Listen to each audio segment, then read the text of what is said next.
soy la doctora Albertín de ICAT-PIE y os voy a comentar 4 cosas de los famosos dolores de crecimiento.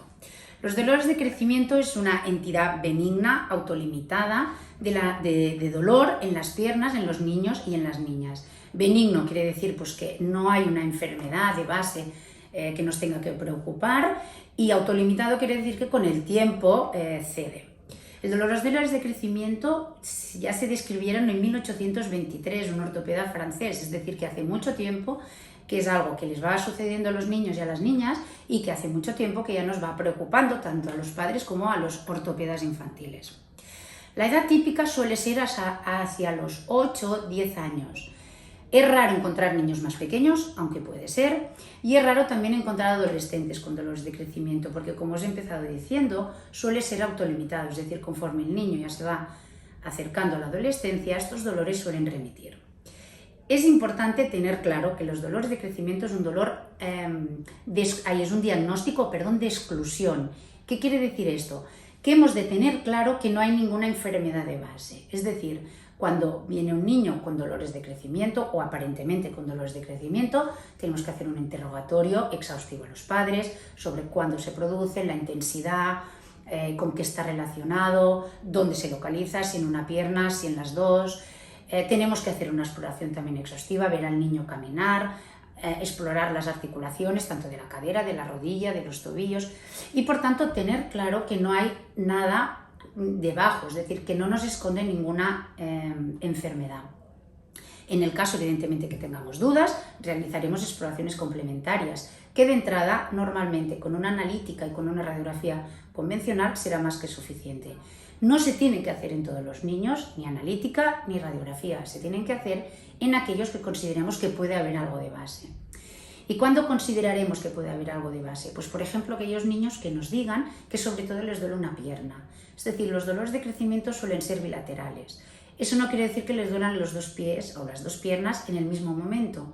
Puede ser que a unas temporadas le duela una y a otras temporadas le duela la otra. Pero es normal en los dolores de crecimiento que tengan dolor en las 2. No tienen que tener ningún síntoma acompañante, es decir, dolores de crecimiento nunca se pueden acompañar ni de fiebre, ni de trastornos respiratorios, ni de trastornos digestivos, pérdidas de apetito, pérdidas de peso. Todo esto siempre nos tiene que hacer sospechar que hay algo más. ¿Por qué se producen estos dolores de crecimiento? Pues curiosamente los estudios nos han dicho que no tienen que ver en los momentos de más crecimiento del niño. De hecho, momentos de más crecimiento del niño es cuando son muy pequeños o bien en la adolescencia y, como os he dicho, no es el momento de máxima incidencia de estos dolores. Hay muchas teorías, ninguna de ellas está totalmente comprobada por los estudios de los que disponemos.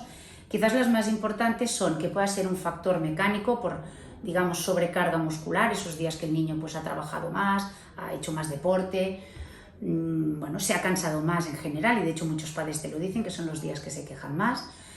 Hay estudios que dicen que puede haber una cierta fatiga ósea, es decir, que sean niños con menos densidad ósea, todo y que son estudios muy residuales, es decir, muy pocos estudios hablan de esto. Luego también se piensa que puede haber una cierta predisposición familiar, es decir, se han visto que hay familias pues que todos los hijos han tenido dolores de crecimiento, que los padres han tenido dolores de crecimiento, a lo cual tampoco se les sabe dar una explicación muy concreta hoy en día. Y finalmente se ha visto que hay un patrón emocional, o puede haber un patrón emocional. Son niños normalmente pues, más negativos, más pesimistas, más ansiosos. Lo que pasa es que los estudios de hoy en día dicen, bueno, el niño ¿por qué es pesimista o negativo o ansioso? ¿Porque tiene dolor o porque la personalidad le da o le genera tener un umbral más bajo de dolor? Es un tema muy interesante y es un tema que aún está en estudio. Es decir, ¿qué genera si la personalidad genera el dolor o el dolor genera la personalidad? Sea como sea, y por tanto no sabemos el qué es, para tener claros 4 matices, con los dolores de crecimiento debemos acudir al ortopeda infantil, debemos hacer una exploración correcta, un interrogatorio correcto, en caso de dudas hacer alguna exploración complementaria, no sistemáticamente todos los niños, y el tratamiento de entrada es tranquilizar a los padres, tranquilizar a los críos, no limitarles el deporte, que hagan deporte, que se muevan, que sepan que es algo benigno, que es algo que pasará durante un tiempo y que luego se les irá, y como mucho pues algún masaje, un poquito de pomada antiinflamatoria y en algún día de un dolor importante pues un poquito de antiinflamatorios por vía oral.